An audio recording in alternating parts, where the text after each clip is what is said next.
Hi there, you're listening to What Are You Going to Do With That? The podcast of the Minerva Center for the Rule of Law under Extreme Conditions at the University of Haifa.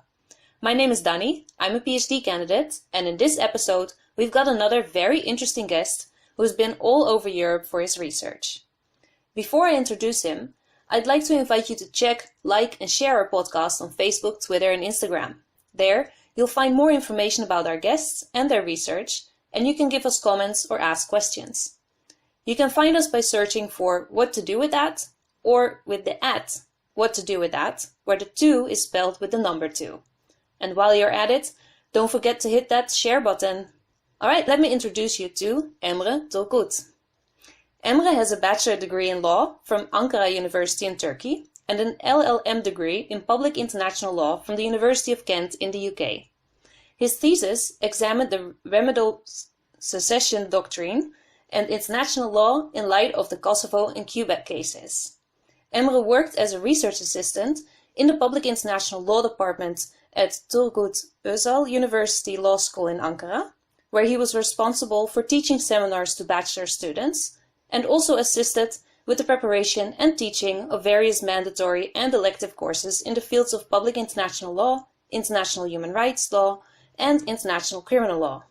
He also served as an editorial assistant of the Turkish Journal of Legal Studies, which is a national peer-reviewed journal. Emre is now a doctoral researcher at Ghent University in Belgium. I'm pronouncing it the Flemish way. Yeah, at the at the Faculty of Law and Criminology and the Department of European Public and International Law. He was a Swedish Institute visiting fellow at Uppsala University in 2018 and is currently a DAAD fellow at the Hertie School in Germany. His PhD research concerns the compatibility of the Turkish derogation measures adopted in the aftermath of the attempted military coup in 2016 with international human rights law, and uses a Turkish case as a springboard to critically address the fallacies of the contemporary derogation regime. Emre's research has been funded by the Swedish Institute, the Raoul Wallenberg Institute of Human Rights and Humanitarian Law, also in Sweden, Ghent University, the DAAD, and also by the Minerva Center here in Haifa.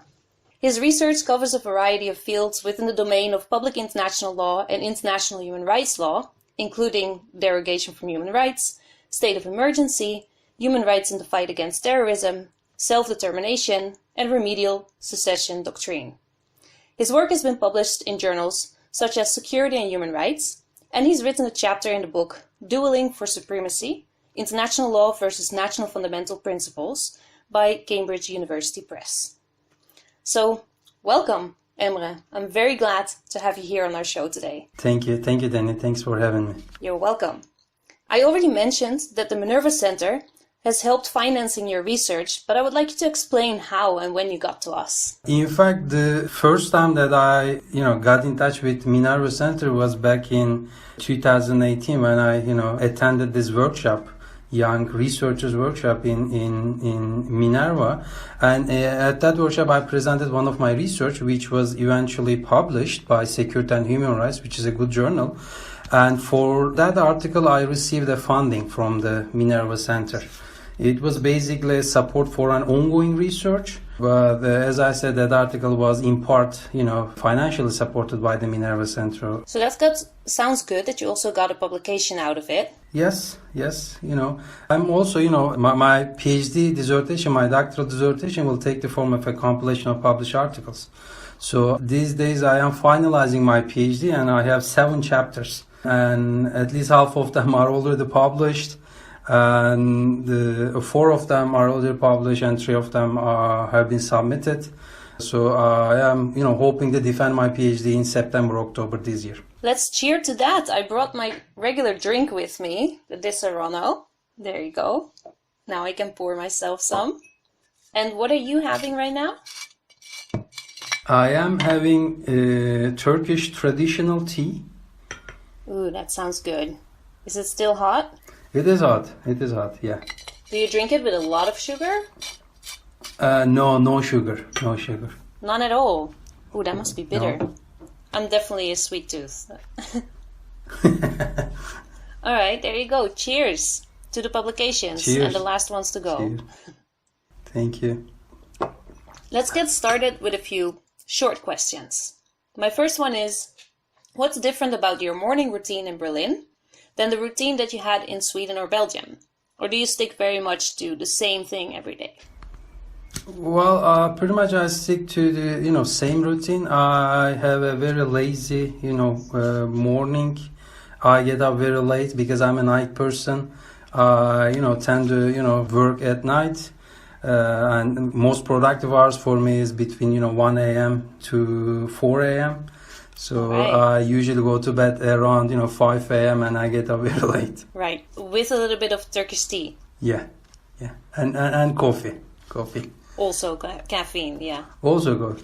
Well, I enjoy drinking tea, throughout the day.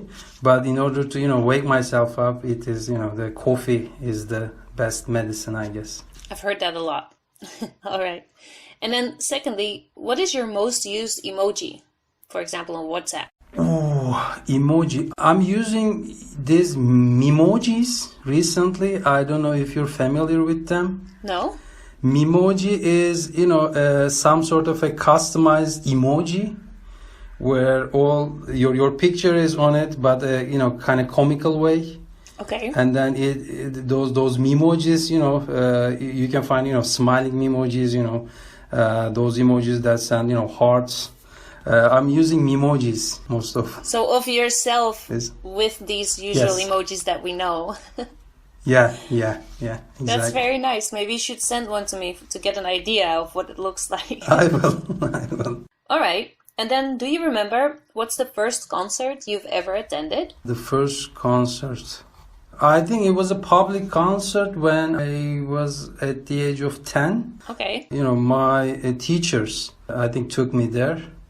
It was a concert by a very local group that sang Turkish songs, Turkish traditional songs. But that is the only memory. So I don't remember which songs they sang that day. Sounds nice though. So you went with the class? Yes, whole class. Nice. It was kind of a school event. So I remember I was, I really enjoyed myself during that concert. Sounds like a good memory. Yeah. All right. And what energizes you or gives you a boost? Boost during the day or generally? Maybe more in general, like what keeps you motivated and going? Like what makes you excited? Okay, I am really excited these days because Turkish Super League, soccer league is about to kick off. Okay. I'm a huge football fan, soccer fan, and I religiously watch football games and follow transfer news, keep myself updated about the worldwide football. And my favorite team is Trabzonspor in Turkey, and they have a game. I think it's tomorrow on Friday. So it gives me somehow I'm feeling refreshed. Are you going to a pub to watch it, or are you inviting some friends No, over? I'm gonna watch it at home. All right. And then, what do you always bring with you when you move to a different place? Can I say my wife? Oh yes, that's a good one. It's very important. You better not leave her behind. Yeah. What? I think it should be my MacBook, because it has been the true friend for me for the past couple of years. All right. Okay, so now I got to know you a little bit better, I feel. We can dig in a little bit more. As I've mentioned in my introduction about you, you've started your studies in Turkey, which is where you're from, and you've also worked there in research and as an editorial assistant, and then you made your way to an LL.M in the UK. So I was wondering why you chose the UK and how you got there. When I was studying law at Ankara University, I did my LL.B, bachelor in law there. I was always sure that I wanted to go abroad to further my academic studies, because since my childhood I had only one dream: study law and try to become an academic or a professor in law. And I knew that, studying abroad would broaden my knowledge in international, public international human rights talk quite generally. And UK especially, back then I was sure that it was the best option for me to study an LL.M. All right. So it was on your mind for a long time already, and then the UK was just the best option for you. Yes, exactly. But then what about the funding? I understand that, for example, in Germany, it's quite easier to get funding, or the studies are cheaper. In the UK, it's quite expensive. So how did you get around? It is. So I had, in fact, two partial fundings. When I was finishing my bachelor, I applied to many schools. I get accepted from, my first targets. But eventually I decided to, go to Ghent University because I had a partial funding there. And I had a second partial funding from Turkey. And combining them both, I did pretty okay, I guess. And I also, for a few months, I had to take a side job, a mini job, that greatly helped me to, cover the remaining tuition fee. What kind of job was that? It was a job at a local center where I taught Turkish to young children. Okay, so that helped you to get around. That helped me a lot. Yeah. Very good. And then your MA thesis really focused on the cases of Kosovo and Quebec, while your PhD dissertation now is more on Turkey in the aftermath of 2016's attempted military coup. So how come you switched topics, or do you think they're actually very similar? During my LL.M years, I was always motivated by one thing, that I wanted my research to have some sort of a societal relevance. And my LL.M thesis look at the question of the remedial secession doctrine, which is part of the external self-determination in public international law. And in fact, when I first applied for PhD program in Ghent, my original PhD dissertation was taking a look at the Kurdish self-determination in Turkey. So I was hoping to integrate my LL.M thesis into my PhD proposal. And then, by nature, this self-determination right is inherently political. And back in 2016, I saw that the Kurdish self-determination in Turkey hit a deadlock basically. So late 2016, we eventually decided to shift the focus from self-determination to Turkish post-coup derogation measures. All right, thank you for that. So you finished the LL.M in the UK in 2015-16, around that time? So normally LL.M programs is for 1 year in the UK. But after I submitted my LL.M thesis, I went back to Turkey, started working as a research and teaching assistant at a private university in Turkey. And it took some 6 months for me to actually get the degree. So I officially finished in 2015. And then you went straight into the PhD that was in Belgium. So how did you get to Belgium? So as I said, my original topic was, dealing with the Kurdish self-determination, and my supervisor here at Ghent, Professor Tom Ruys, he has published a few pieces on the Kurdish self-determination, but from a different background, from use of force framework. And I got in touch with him, and he was very happy with the proposal. He accepted to supervise me basically, and then we started. But as I said, late 2016, we eventually decided to change the topic a bit. All right, so you're doing that doctorate still at Ghent University in Belgium, but it seems you haven't actually spent that much time in Belgium, because you've also been visiting in Uppsala, Sweden, and you're now in Berlin, Germany. Yes. And I understand that you've also received funding from these places to be able to do all of those things. So maybe you can give us some tips or recommendations on how to land these grants or how to get to these places at all. Basically, at Ghent University, we're particularly encouraged to spend some time abroad in the furtherance of our PhD studies. And I spent 2 years in Ghent to, spend some time abroad. And I applied for these fellowships. One was by the Swedish Institute in Sweden. And I got that. It's very, a highly competitive grant, but I got it. And now I am working as a DAAD fellow at Hertz School Center for Fundamental Rights. But I mean, I basically spent time to, finalize my PhD within the framework of these fellowships. Right, so it was still part of your PhD. It's not like it was something completely different. It is. These are not completely, different research subjects. They are basically funding my PhD research. Actually, we have something in common then, because my research here in Israel, but about Germany and the Netherlands, is funded by the DAAD as well. Okay. So I'm familiar with the system, yeah.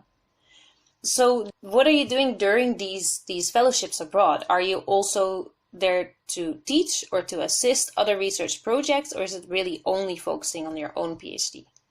I mean, formally it is only on my PhD, but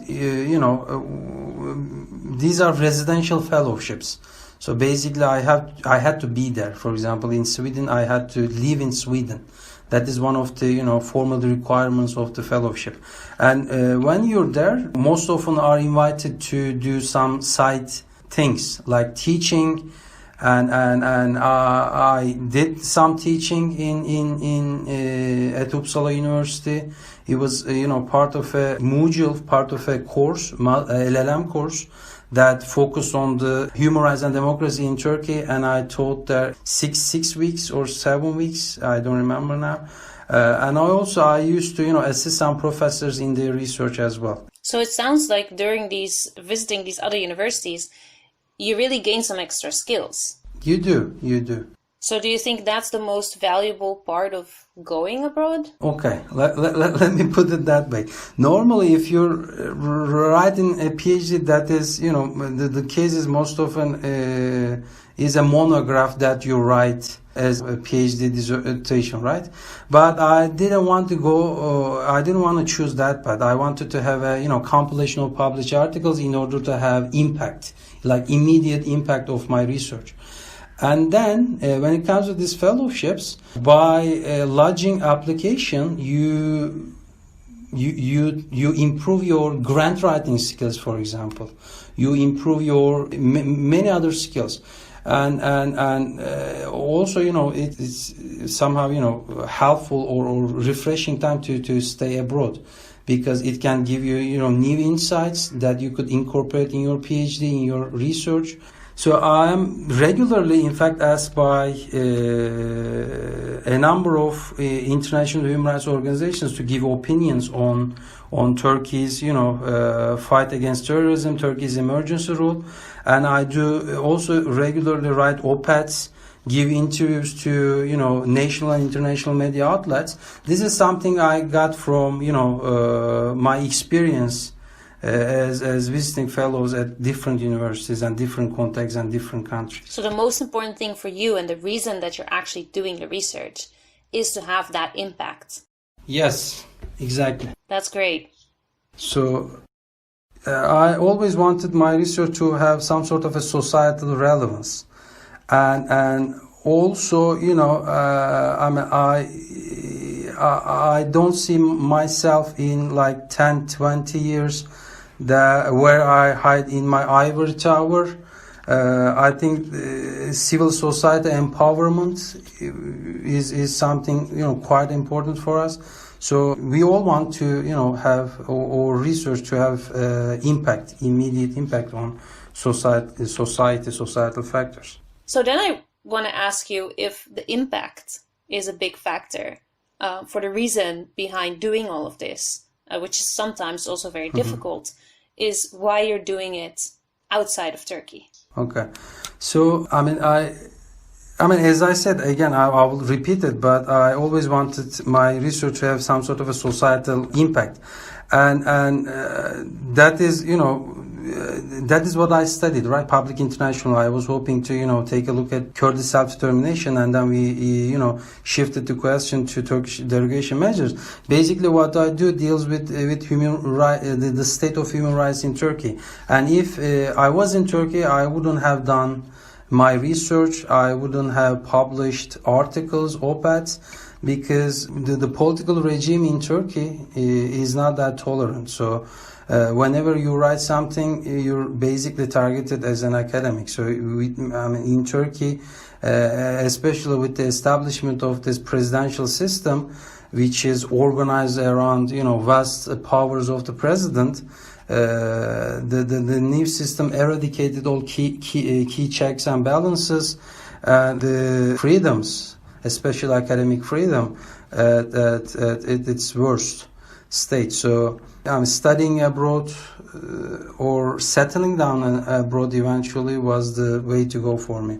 All right. Would you ever consider, or have you thought of going back at some point? Well, if things get better in Turkey, yes, because that is where I was born and raised. That is my, country, basically. So I would want to go back to Turkey. And that's what the impact is all about, right? To make the world a little bit of a better place so that you can go back to that. Exactly. All right, well, fingers crossed. Exactly. And it does look like you're having a lot of impact already with the op-eds and the blogs and the publications that you've already had. Thank you. I'm trying.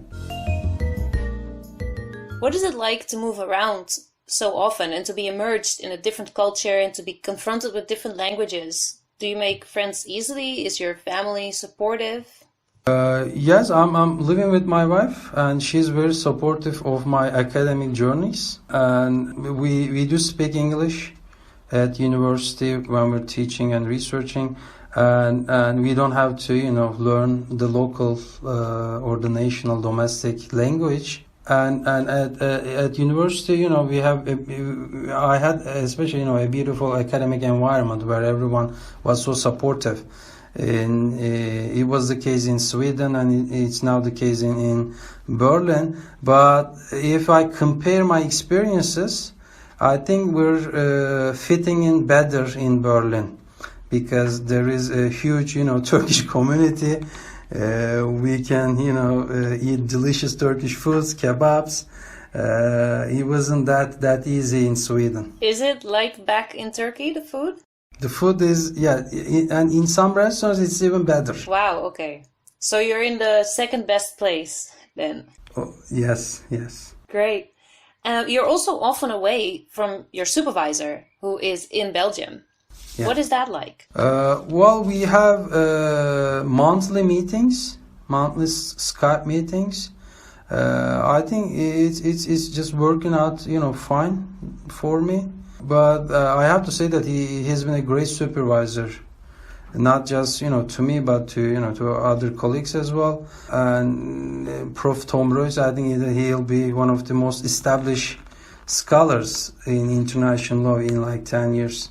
He's such a hardworking person. I bet, and he's probably got a lot of students to supervise, and they're spread all over the place because Belgium or Ghent University expects their students to go abroad. So you've already done the Zoom and the Skype experience before all of us started doing it due to the Corona situation. I'm quite experienced when it comes to having online meetings. In fact, I will have my final guidance committee meeting in June. So I just created a doodle. That is between us, but and also since the lockdown we have everything online. Every academic gatherings online on Zoom. I'm quite experienced. Yeah. Do you think that the Corona situation or lockdown and the measures that have been put in place, also in Berlin, and maybe different ones in Belgium, where your supervisor is located, have affected you a lot? Not really. So since 15 March, I'm working home-based. I'm working from home, and my supervisor is also working from, and everyone I know, at these universities are working from home. And in fact, in order to research, we don't need many things. We need, a computer, and all these, databases are working quite well. So we actually don't need, hard copy books in order to, further our research. You don't have a lab, or you don't need to go to an archive or anything like that? No. It's just me and my computer and internet. All right, but at least you have your wife who's very supportive. So it's not like it's just you. Yeah. All right. And that actually also leads us to the next question, which is, what are your next plans? Now you're almost done with your PhD.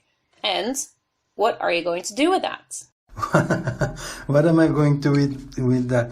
I think I like to stay in academia if it's possible. And I want to do more research. So in fact, these days I'm applying for postdoc positions. That is where I see myself in the next 5 years, 3-5 years, I guess. I like to do more research. All right, so you're going to apply for a postdoc. Is this going to stay in the same topic and field, or are you thinking about something else? I mean, I haven't given much thought about it, but one easy option would be to, incorporate my PhD research into the impact of COVID, from a constitutional and human rights perspective.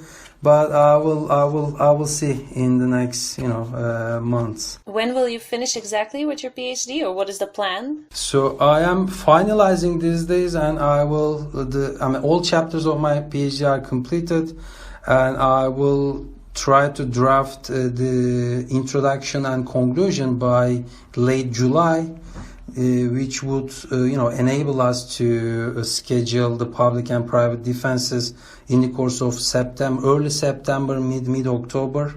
I think by mid-October I will become a doctor. All right, that would be very awesome. Fingers crossed. Yes. And you worked hard enough for it, and long enough, I suppose. So, staying in academia, that's the big plan. That's the best case scenario. But I hope it's okay if I ask a bit of a mean question, which is, what if you don't get it? Okay. Well, I mean, I could make a very radical decision if I don't land the postdoc fellowship. Maybe I might consider opening up a restaurant, because that is the second dream job for me, become a chef. What kind of restaurant? Well, I in fact thought about the name of the restaurant. It'll be Good Food, Good Mood. I like that. Where I will serve. I mean, it won't be a traditional Turkish restaurant, but some sort of a eclectical, where I do serve dishes that I like the most from world cuisine.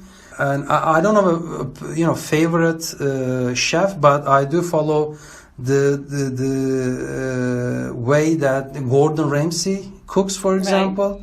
Right. He's a British chef, and yeah, maybe he will be like my mentor, like virtual mentor, and I may become a chef. I may open up a restaurant. And the third option would, for me, be outside academia, would be try to become a football manager. Okay. That could be. I think there's a bigger chance in opening a restaurant than that necessarily, right? Maybe. I'll see. It's a passion, but it's only on number 3, and maybe number 1 will really be it. Well, I think I have a publication record now, because that is one of the beauties. When you're writing a compilation of published articles, because you have a solid publication record, and that kind of a record is quite helpful if you want to land on a postdoc fellowship. I think it'll help, but I'll see, Danny. I have plans.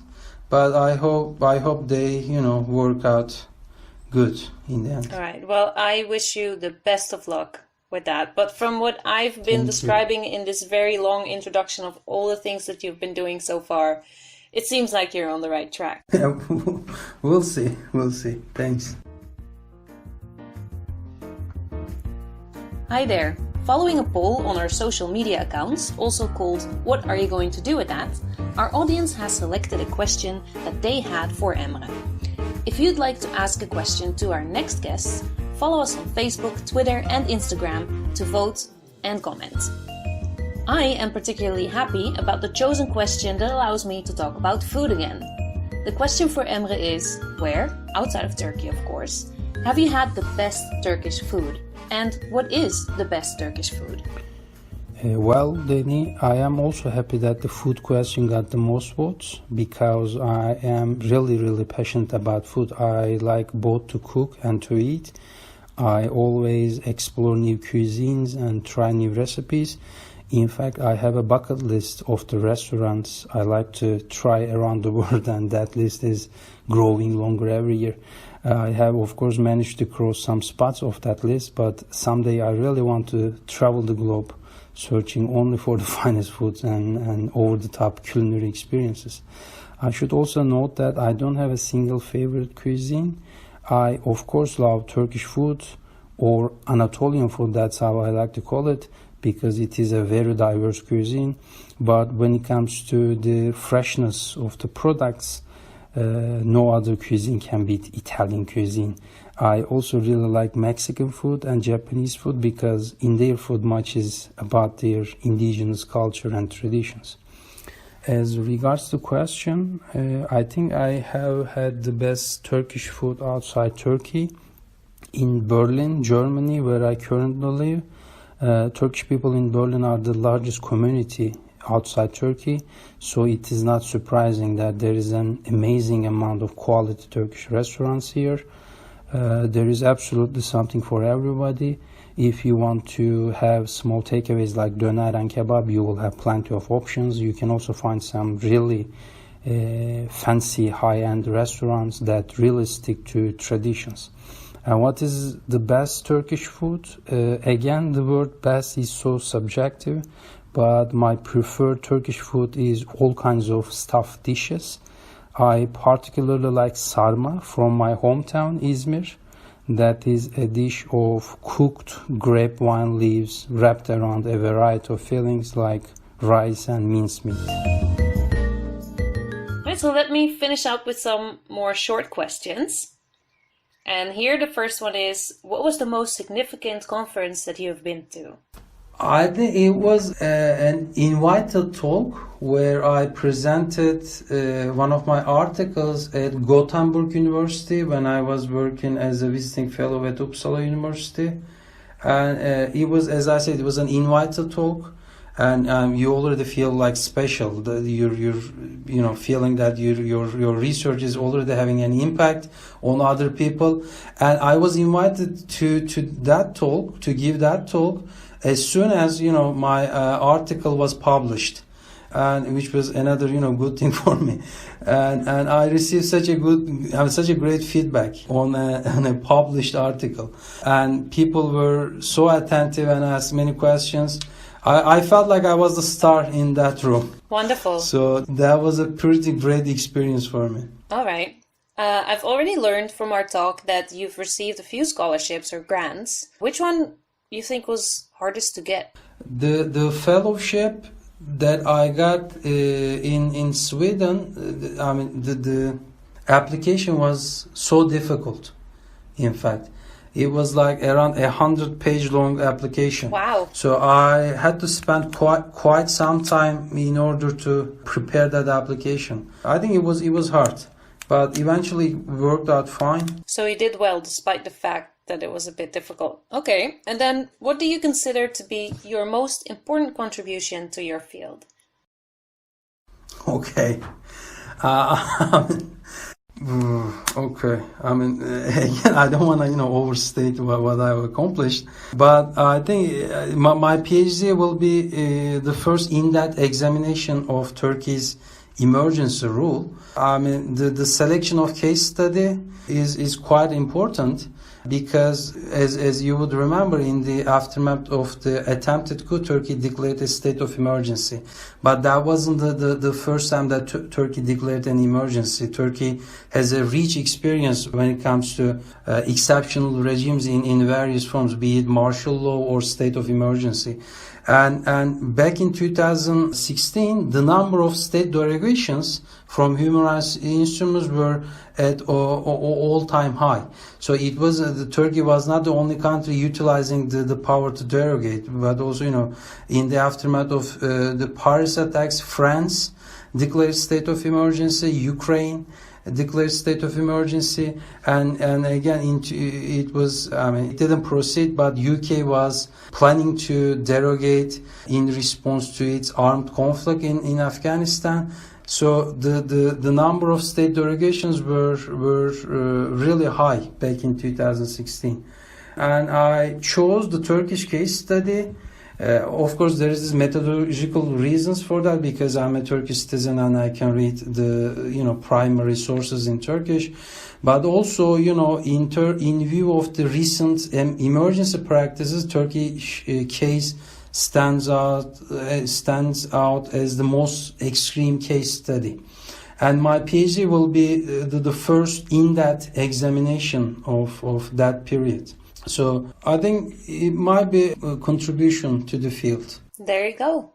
Definitely sounds like one. Maybe one last thing, because by their nature, these cases are exceptional. So for example, when France declares state of emergency, it's not the same thing as the Turkish case, because they have different historical backgrounds when it comes to state of emergencies, different state traditions, and this kind of in-depth case studies, I think that's all was lacking in the literature. So that is one of the important contributions that my PhD will have. Very interesting. All right, who has impressed you most with what they have accomplished? I think I would say Franz Kafka, because he has many amazing novels, but I particularly enjoyed The Trial because it explains a lot in terms of what's going on in Turkey or in authoritarian regimes.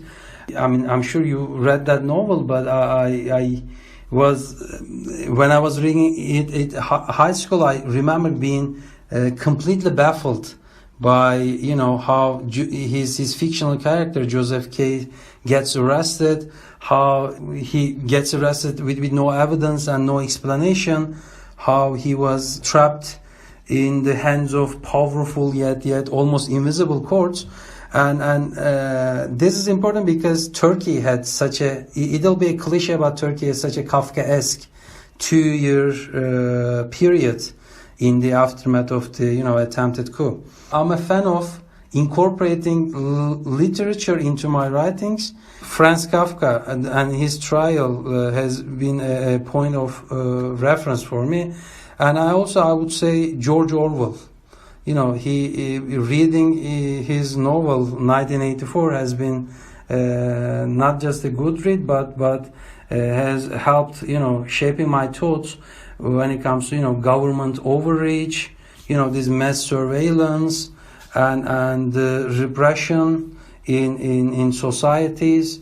And one thing I like about that book was the book was on truth and facts in authoritarian regime, in totalitarian regimes, and that exactly applies to the current state of Turkey. Not just Turkey, but also especially when you take a look at governmental measures in the time of COVID, you could see that COVID-19 is becoming a field in which the executives are having increasingly more powers.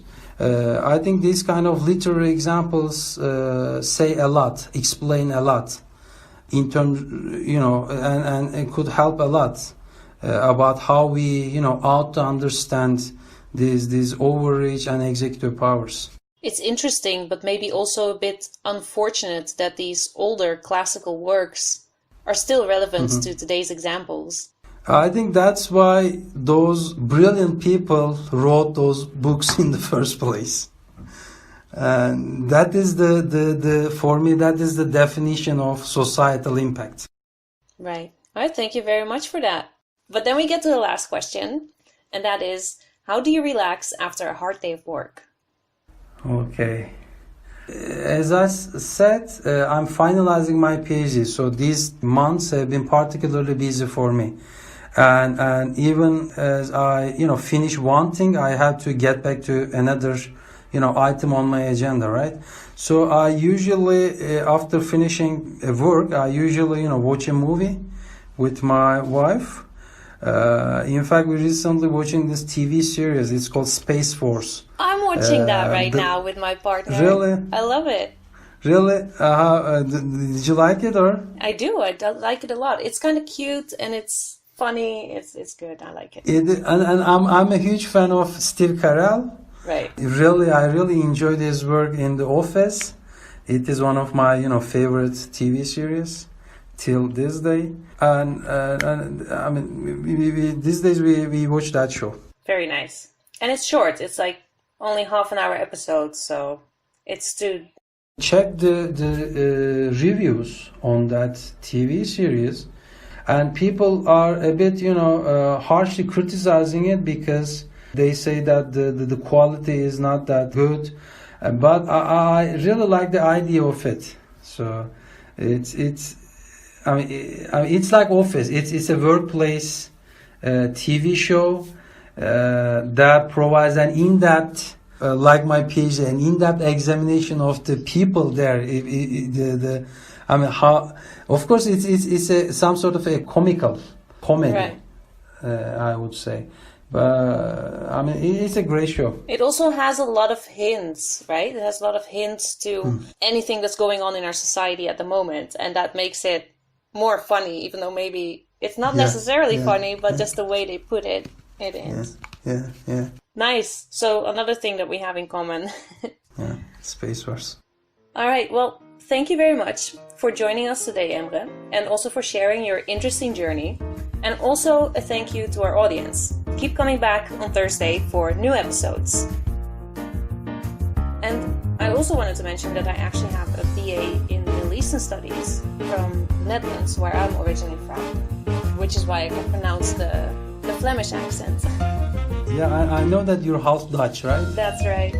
And there, during my BA, I interned in this place called the Turkey Institute. And there I wrote about the political, economic and cultural developments for a Dutch audience of what was happening in Turkey. And that was in, I think it was 2015, right when the elections, when the HDP came into the parliament and then the elections were annulled and they did them again over summer. Yeah, 7 June 2015 elections. Right. So it was a very interesting time for me, maybe one of the internships where I've learned most about a country in the Middle East. And since then, so much has changed, because then we had the re-elections, and then there was the coup that you're researching now. And so much has changed, so I can't wait for all your articles to be published so I can read them.